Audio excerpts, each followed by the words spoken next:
And you're just in time for Richard Mwanja exclusive. We continue unpacking conversations that are shaping Kenya's political and governance landscape. And today we bring this edition from 1442 Kusini in South B along Surrey Road. It is a real estate property that certainly won't just give you a house, rather a home. I'm going to be telling you much more about this wonderful and amazing real estate property that you can add to your investment portfolio or turn it into your home. That is going to come just a few minutes into the show. Allow me to introduce Professor Herman Manyora, renowned political analyst. Prof, great to see you. Thank you, Richard. Looking colorful today in these wonderful studios. Thank you, yes. Yeah. Prof, let's talk about the high-octane politics we are experiencing as Kenyans, and most particularly that to do with the future of some of our political personalities like Raila Odinga and William Ruto in the near future. But let's start with Raila Odinga, Prof. Political pundits like you have argued that oftentimes Raila Odinga in Kenya's political history has always been that common denominator. The presidents have only been the numerators. But the question is, Raila is heading into the future. And for us who are watching his history unfold, do you think it's going to go into the future as the political axis upon which Kenyan politics tilt? Of course, for Raila is still around with us. His influence is obvious. It will continue to be felt for a long time to come. Yeah. So then again, Prof, those are the sentiments of people like you, but there are others who hold a contrary view that Raila Odinga has created enough damage to shun down the democratic father image he had actually cultivated along the years, the father of the second liberation, all thanks to his latest stints in political side. Yes. Do you believe Odinga has been making some deliberate mistakes he should have avoided a long time ago? Raila Odinga is a human being. He may be a spirit, but even spirits live among human beings and they make humanly mistakes. Yeah, and have humanly feelings. Yeah, even Jesus Christ talked about the spirit willing, but the flesh being weak, as he was facing the cross. Does that then mean that Raila Odinga has a chance? He can make mistakes, like any other human being. But in the run-up to the 2027 elections, Prof, do you think Raila Odinga stands a chance for redemption in the sense that he can recalibrate his political style, regain his political following, and even create a big organic following? Yeah. It's always, never rule out Raila. Never. I began saying this in 2013 when he lost, or whatever, he didn't get the presidency. People wrote him off. He said he was leaving. He was going to Bondo. I told him, which Bondo? Raila got down here. And he's still there. These 15 years later. So Raila by 2027 will have a lot of influence. He can redeem himself, assuming he has lost it. Raila can even run for office and become president. Some argue that the last nail on the political coffin of Raila Odinga has to do with the association with President William Ruto, whom some believe he must be a one-term president. Do you think it's high time probably even Raila Odinga reconsiders his association with President Ruto? What I have said in the past is that the people could push Raila into rethinking his working with Ruto. The people. Raila is a people person. I very much doubt Raila can ignore the voice and the cries of the people for long. He may say, no, I'm staying put, I'm with Ruto. But when the voice from the people becomes loud and louder and louder, he could yield. He could yield to the voice? Yes, that is what I think. It's possible Raila could yield. Yeah. So if indeed he yields to the voice of the people, we are now talking about the coalition taking over government in 2027. Would you say that Raila Odinga is the best bet for the opposition and not actually Stephen Kalonzo? They know it. They know Kalonzo? They know it. All of them know it. How about if Rigathi fields a candidate that his coalition is going to support the Rigathi-led coalition? Yeah, of course. And Raila is running. And yeah, Raila is running on the parallel side. It could complicate things. It could mean you're giving Ruto better chances, higher chances of re-election. But it depends on which candidate. All I know, if Raila were to be embraced by the opposition, game shot. Game shot? Game shot. Moving on. I know how this game will play. Whether if so and so stands, I know I can see how it's beginning to be clearer now. Yeah. Now, talking about this coalition that probably one that can send President Ruto home in 2027, we are talking about individuals like Martha Karua, Stephen Kalonzo Musyoka, Rigathi Gachagua, who seemingly are leading what they call the People's Loyal Opposition. But the question in the room, Prof, is that, do you think the glue that binds these people together is strong enough to withstand the test of time, just so to avoid last-minute breakaways? These are human beings, and they have their own ambitions and failings and shortcomings. And the cheap ambition, some of them, raw ambition. There are wannabes among them. And there are those who can rock the boat from within. There are those who have been planted there. So you can't rule out disagreements, which can be the undoing. The only saving grace for these people is that it is the people of Kenya who, at some point, may decide on who is the candidate to face Ruto. At that point, anybody else will not matter. If the people say it's Kalonzo and you say no, you can go to hell. Nobody will listen. Nobody will even attend. In that breath, Prof, I want to question something. Yes. There are those who believe that among those leaders of what they consider the People's Loyal Opposition, it's only Rigathi Gachagua who is punching heavy enough to at least scare William Ruto and his allies. Do you think there's need for Kalonzo to step up and Martha Karua their efforts? That's where the problem in this coalition lies. And that is the headache Gachagua will have. You know, to get somebody and make him the candidate, and that person ni mtu amenyeshewa, you know, it will be very difficult for Gachagua, because he will continue being like it is him who wants. So and I'm throwing this outside there, that might force Gachagua to stand. If the Kinaga Kalonzo continue being like this in the shadows, Gachagua may be left with no option but to stand, to offer himself. Yeah, I'm telling you. So I agree with you, they must step up. If they don't, Gachagua will see he'll be wasting his time. Maybe he supports them. He will just stand. And if Gachagua stands, of course he'll be number one. Gachagua will take number one? Yeah, he'll be number one. Certainly will be number one. He'll be number one because of the votes from Mount Kenya. Except what he will not have is the 50% plus one. So there will be a runoff. There will be a runoff? Yeah. But if he stands, he will be number one. Nobody can be number one if Gachagua stands. How soon do you think... But number ones are always, don't end up always after the runoff. They don't always win. You know that, eh? Yeah. I'm not saying he will not win. But I'm not saying, therefore I'm not saying it is guaranteed if Gachagua runs, he will be president. What is guaranteed is he will be number one in round one. Well, I told you at the start of the show that I come bearing goods for you as an economist. We have something good for you that will give you value for your money. I'm talking about where we are shooting our show today. We are shooting it from 1442 Kusini, a real estate property located in Surrey Road, along Surrey Road in South B. And you're going to get 2 bedrooms, 1 bedrooms. But where we are shooting from is a 2-bedroom apartment unit, which goes for 7.45 million Kenya shillings only. It's not just a house, but it's going to give you the art of living, real value for your money, and you're going to feel comfortable, you, your family, your friends. And you can also add this to your investment portfolio, buy it out, then you can lease it and even collect rent from it. 1 bedroom goes for 5.45 million, a 2-bedroom unit goes for 7.45 million, and you can easily pay for this particular unit. And all you need to do is make a 20% deposit at the onset of your purchase, then 60% during construction, and then during the last stretch, the final completion, you just pay 20% on top of that. And if that's going to be a hard work for you, you're going to probably partner with Kenya Mortgage Finance Corporation. They're going to give you at least 10% rates below 10% in that particular partnership with Kenya Mortgage Finance Corporation, and they're going to give you financing up to 105%. So you need to take advantage of this today so that you can own one of these amazing units by 1442 Kusini. They have social amenities around this particular apartment. Talk of schools, major highways, all facilities that will make your home good enough for you and your children. So come here on board and partner with us. You can reach them out via their website, which is displayed at the bottom part of your screen. But if you're just watching this, go to www.1442kusini or call them through the mobile number 0700-586-243.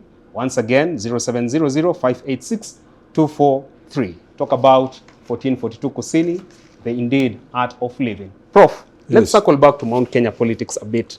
And there are those who are questioning why Uhuru Kenyatta is maintaining pin drop silence with regards to whom he's going to endorse for the 2027 elections. You've always talked about the Kenyatas being an institution. What do you think is holding back the Kenyatas from pronouncing their position? First of all, the name must be protected. It's a Kenyatta name. But more importantly, Uhuru Kenyatta is a former president. And you can see his services are sought international. He's given international assignments. So he can't soil that name by getting directly involved in the politics of this country. So he must remain a statesman. AU will call upon him.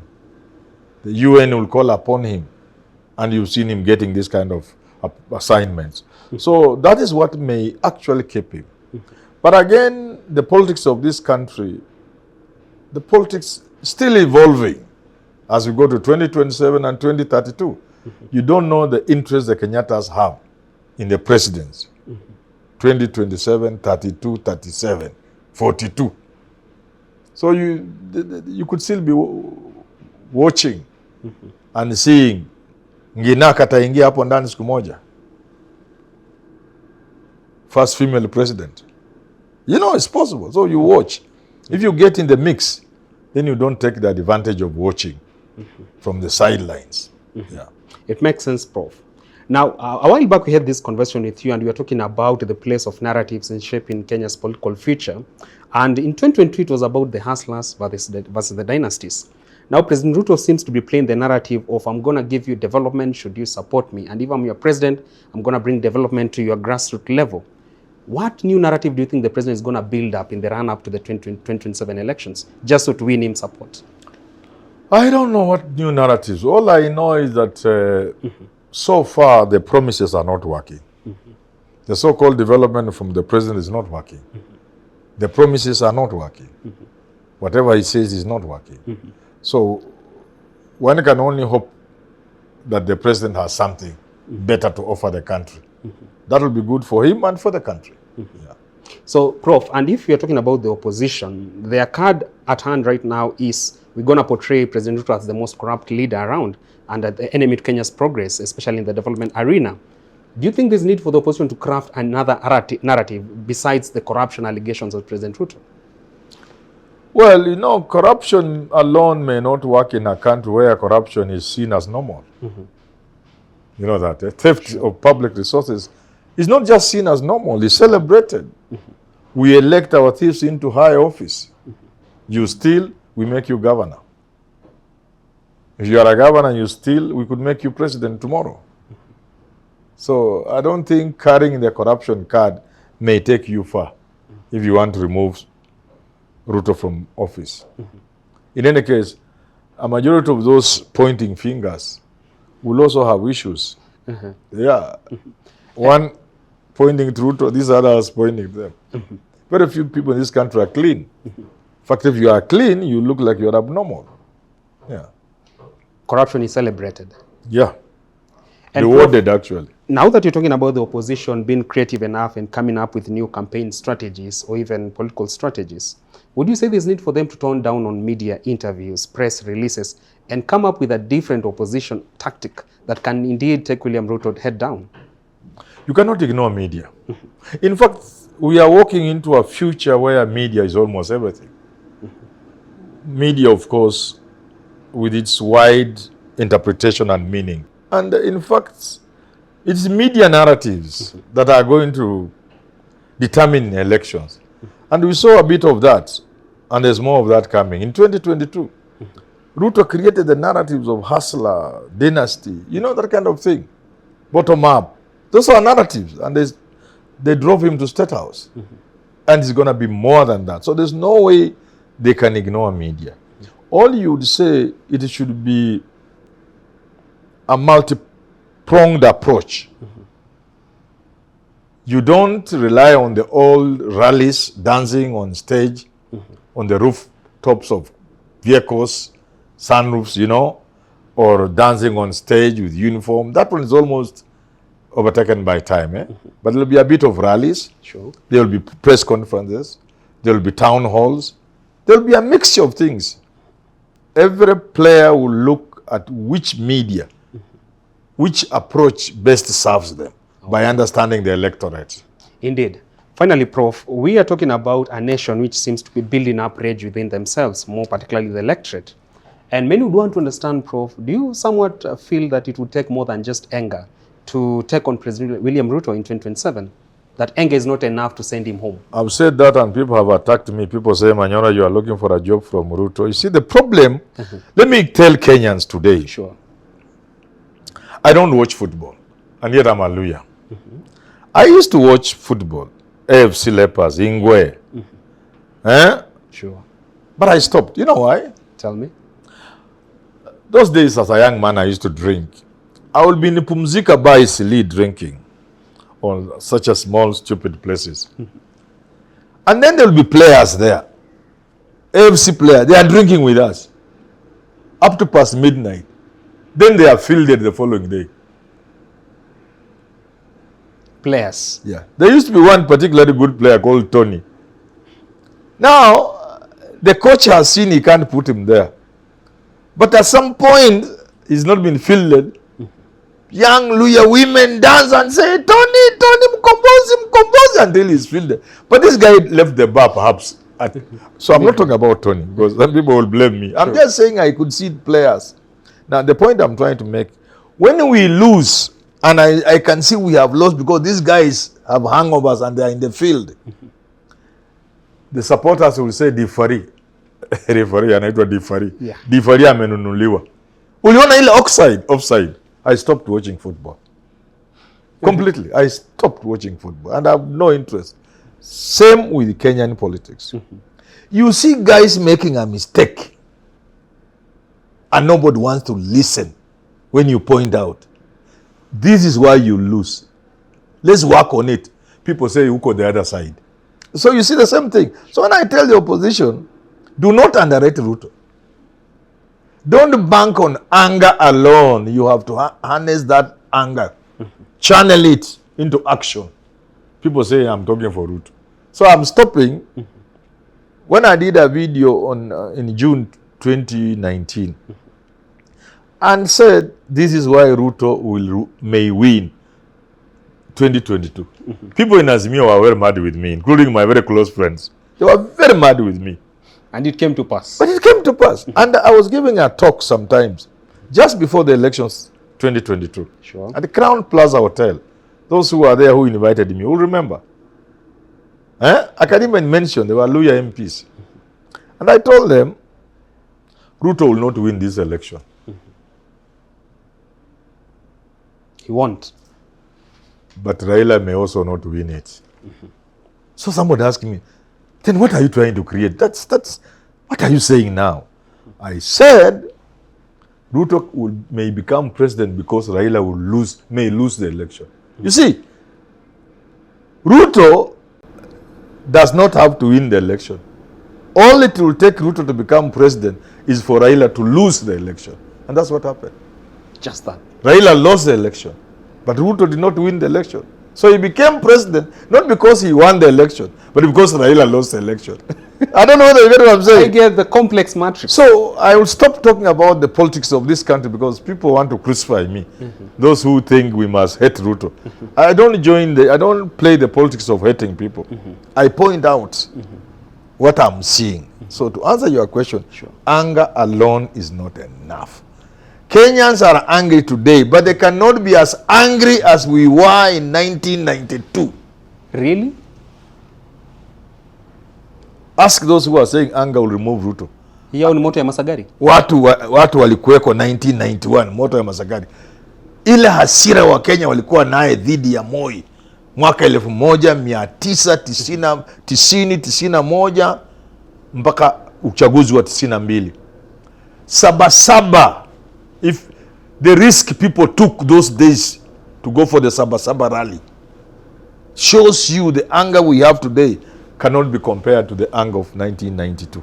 And yet Moi won. That's it. So when I point out this, some fellows think I'm looking for a job. At my age, what job am I looking for? You're content to the extreme. I mean, I'm okay. I've grown without big jobs.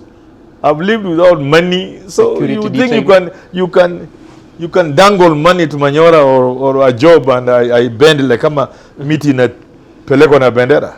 Not even if they get a what few will units, I even do with money if you give me now? A few units for you from 1442 Kusini. Kusini here. Yeah, that won't silence you. This is where we are bringing this edition of Richard Mwenje exclusive from. They have an amazing apartment up for sale, boasting of 1 and 2 bedroom apartment units. 1 bedroom going for 5.45 million Kenya shillings only. 2 bedroom units at 7.45 million Kenya shillings only, and they come with a number of spacious amenities for you.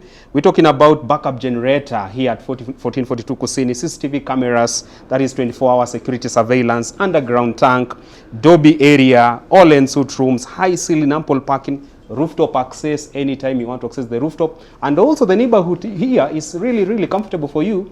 Social amenities are there, serene environment, serene neighborhood. Why not partner with them today, 1442 Kusini? And here is the payment plan. You can just deposit 20%, then pay 60% during construction, and then at the final stage of your owning of this particular unit, you're going to pay the rest of the 20% of that particular sale amount. And if you don't have the money, how about you partner with Kenya Mortgage Finance Corporation, and they offer affordable mortgages at rates below 10% with payment terms of up to 25 years and 105% financing. Look at that. So contact them today. They are here along Sore Road in South B via the number 0700-586-243, or you can also reach them out via their website, that is www.1442kusini. Come here today. You're not going to just get a house, but rather a home for you and for your family. You can also add this property to investment portfolio and get some rent out of it. So why don't you give them a call today? And thank you so much, Prof, for coming here at 1442 Kusini. Thank you too. You've seen how the big boys are living out here? Yeah, and I want to advise young people. Sometimes there are people whose salary can afford mkopo wa salo. This you pay in 4, 5, 6 years. Sure. You know, Kenyans are also hooked things that may not be necessary. Like it's not a must that you have a mortgage. If you can get a salary, by what you call a loan off your salary, which you pay like about those who can afford it, maybe 70, 80,000 to up to 100. In 5 years, you've cleared that loan using your salary, and this house is yours. You can rent it out. If you take the loan of that amount of money, because it's possible for some category of people, then you buy this house, then you rent it out, and it boosts your salary, and within 3, 4 years you cleared and you have no debt and the house is yours. There are many options. I think I'll begin talking to people about owning homes and investments. I'll start that front very soon. And you need to get one from 1442 Kusini for your retirement. Yeah, I think I should. I cannot afford to live in Lavington. Maybe I should afford here. Or Luombei village. Yeah, maybe. Then when I've retired, I stay here a bit. And then I go to Luombei.